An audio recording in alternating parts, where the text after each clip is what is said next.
Mbrëm pas mesnate në rrugën Ilinde në Gostivar dhe në fshatin Qajl të Gostivarit, pjesëtarët e policisë së Gostivarit kanë privuar nga liria personat JZ, 27 vjeç nga fshati Banjise Poshtme dhe HA, 31 nga Gostivari, pasi tek ata u gjetën dhe u sekuestruan kokainë dhe marihuan. Pas dokumentimit të plotë të rastit, do të përgatitet parashtresë përkatëse.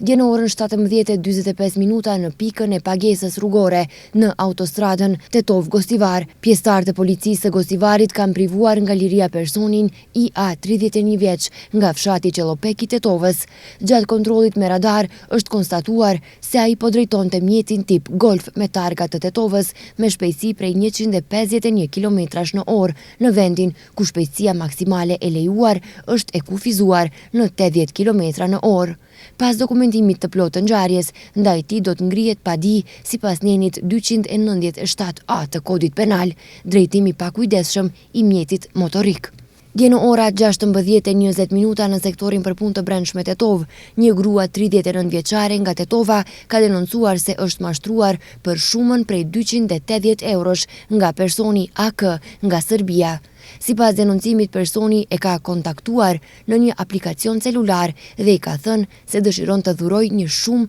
të caktuar parash si ndihmë për fëmijën e saj, i cili ndjek logopedin, por paraprakisht ajo duhej t'i dërgonte 280 euro si garanci përmes transfertave të shpejta të parave.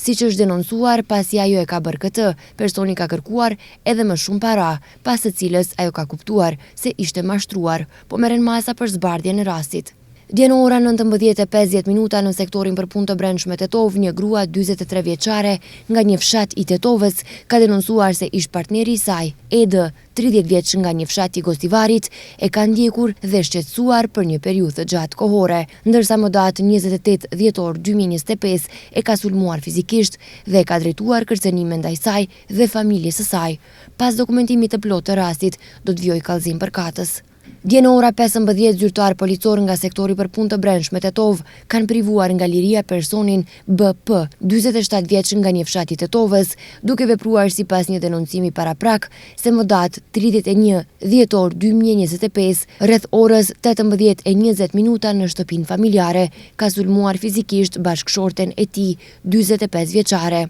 Ai është ndaluar në stacionin policor dhe pas dokumentimit të rastit, ndaj tij do të vijojë parashtresë përkatëse.